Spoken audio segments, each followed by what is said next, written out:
día más, con la gracia del Señor, proseguimos el comentario del Catecismo de nuestra Madre la Iglesia.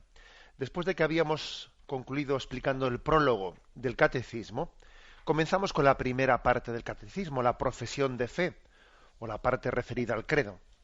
Cada parte del Catecismo, cada una de las 4 partes, está precedida de una ilustración que se ha elegido.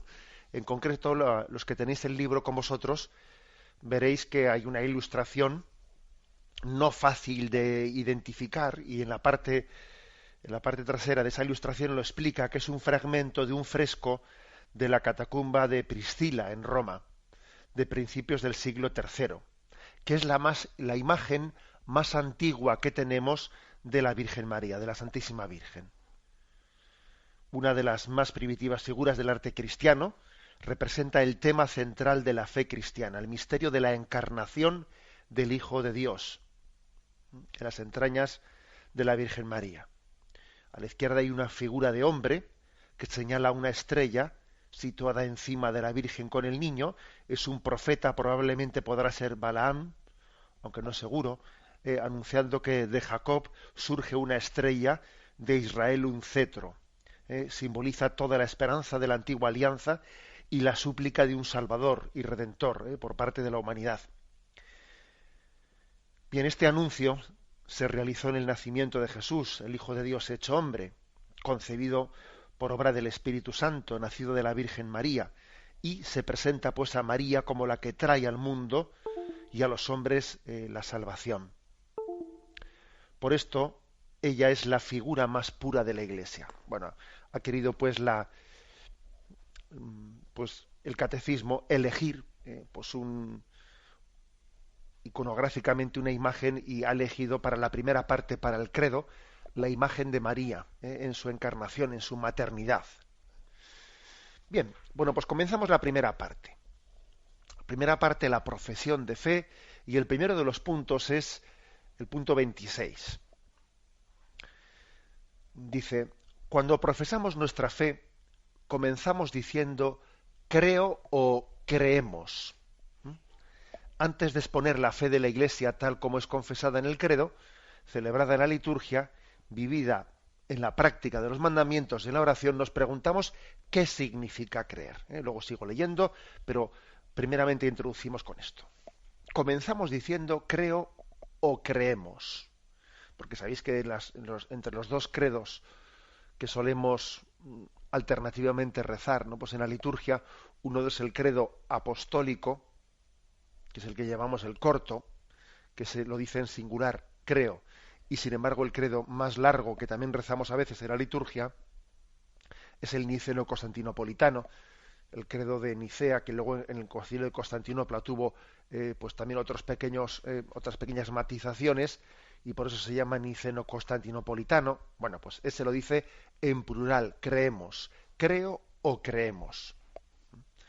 El hecho de que se pueda decir, ¿no?, se pueda confesar la fe diciendo creo o creemos, pues la verdad es que tiene unos matices muy interesantes, pero muy interesantes, porque quiere decir que creer es un acto personal, es un acto tuyo personal. Hay algo en el acto de fe que tienes que hacer tú, y no pueden hacer los demás por ti, pero al mismo tiempo es un acto de iglesia, es un acto eclesial. La fe la confiesa la Iglesia comunitariamente. Luego podemos decir creo o creemos, y cada una de las dos expresiones añade unos matices pues muy importantes.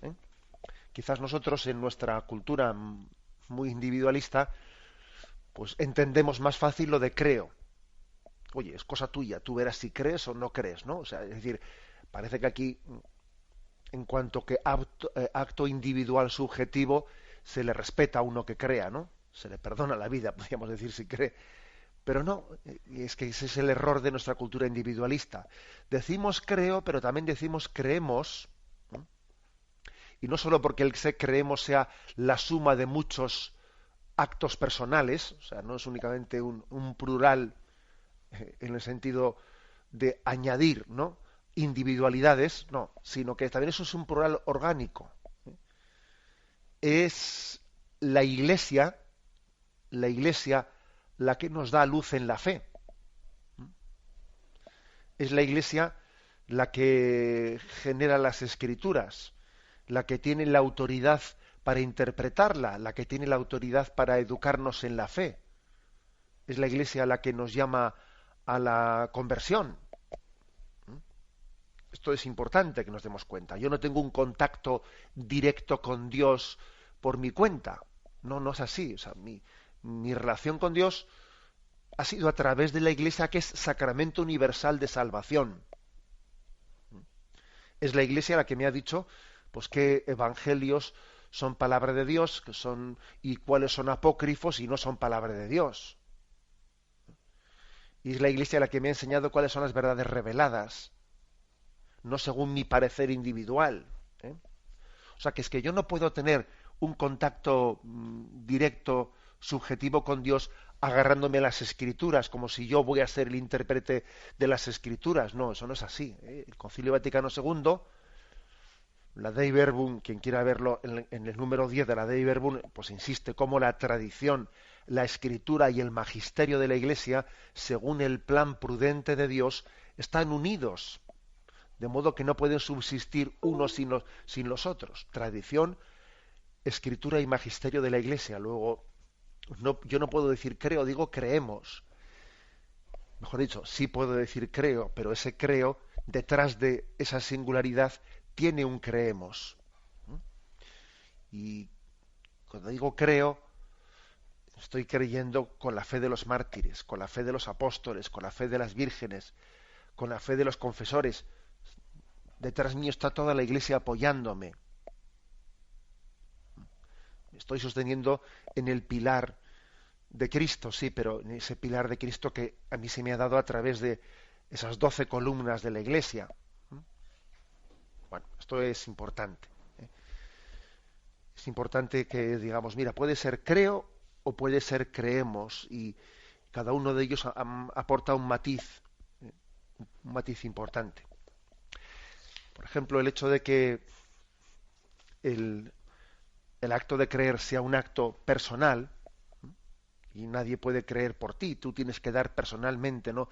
Ese paso, pues se subraya que verdaderamente tienes tú que abrir tu voluntad. Es como Dios llama a la puerta de tu corazón y tienes que abrirlo tú. Eso es lo que se subraya especialmente en la formulación del creo en singular. De hecho, decía San Agustín que para creer es preciso querer creer. Y como tú en tu voluntad no te abras a la fe, como no hagas un acto personal, no vas a creer. O sea, es preciso querer creer. ¿Qué hace falta para creer? Lo primero, querer creer.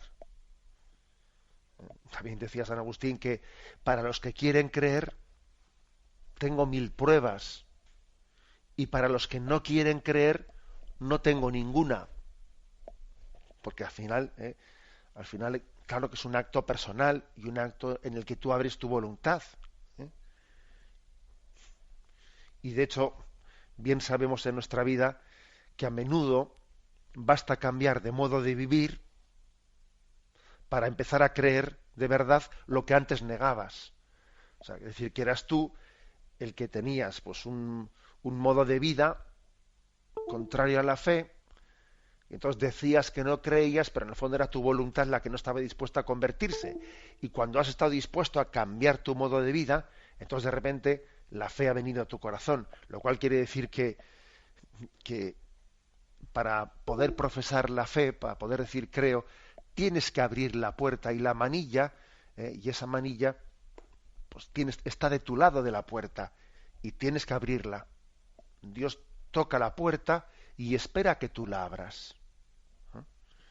Incluso cuando a veces pues el Señor se manifiesta de una manera pues soberana, como ha hecho con San Pablo, como ha hecho con otros hombres de Iglesia, en el que parece que ha derribado la puerta, ¿no? Ha derribado la puerta, sí, pero aunque Dios a veces se manifiesta de una manera tan plena y tan llena de soberanía que parece que derriba la puerta, pero sin embargo también tú tienes que acogerle, tienes que hacer un acto un acto libre. Pero por otra parte, cuando hacemos ese acto libre decimos creemos, porque yo en ese momento me apoyo en la fe de los que creen, me apoyo en esa iglesia a la que Cristo le ha depositado la fe. Hago un acto de confianza no solo en Dios, sino también en los demás. Hago un acto de confianza en la tradición de la iglesia. La historia de la fe no comienza conmigo. Yo no soy el primer creyente. De repente entro en una familia, en la familia de los creyentes, ¿no? Y comienzo a decir, creemos. Bueno, por eso lo primero que dice el catecismo es ¿qué significa creer? ¿Qué significa creer? Y aquí ya algo ya se nos ha dicho por el hecho de que se pueda formular creo o creemos. Creer en hebreo viene de la palabra emin, que significa apoyarse. Apoyar la existencia en Dios, como la apoya un niño en el seno de su madre. Esto es una expresión, una imagen que si lo vemos en su raíz hebrea dice mucho, ¿no? ¿Qué significa creer? Significa apoyarse, como el niño está en el seno de su madre y está apoyado en ella y tiene el cordón umbilical que lo está flotando en su madre, está nadando en su madre y además está recibiéndolo todo de ella por el cordón umbilical. Bueno, pues eso es creer. Vives en Dios, en Él vivimos, nos movemos y existimos, estás en Él y lo recibes todo de Él. Emin, que este es el verbo hebreo, significa apoyarse. Apoyarse. Creer no solo es pues una especie de acto intelectual de decir, la fe es creer que Dios existe. Ahí está, ¿no? Ahí estará, algo habrá. No, algo habrá, no. Es más, la clave no está creer que Dios existe, sino creer que yo existo para Dios. En realidad, creer no es únicamente decir que está Dios allí, sino que yo existo para Dios. No es creer que Dios existe, sino que yo existo para Dios. Es decir, que he sido un hijo deseado de Dios, que soy un hijo irreemplazable para Él. No es lo mismo, ¿eh? No es lo mismo creer que Dios existe o que yo existo para Dios. No es lo mismo, ¿eh? Personas que dicen que sí, que creen en Dios, pero creen en ese primer sentido, que Dios existe. Ya, pero eso es un creer, bueno, pues que en el fondo no es pues podías haber creído sin que Dios se revelase, sin que Dios se manifestase. Es un creer que en el fondo no ha superado la filosofía humana, ¿eh? No lo ha superado. Insisto, no únicamente creer en el sentido sobrenatural de la palabra, no únicamente es creer que exista un ser sobrenatural, sino que yo existo para Él, que soy un hijo deseado suyo. Bueno, pues esto es lo que significa creer, ¿eh? Decía Juan Pablo II en la Redentoris Mater, decía, creer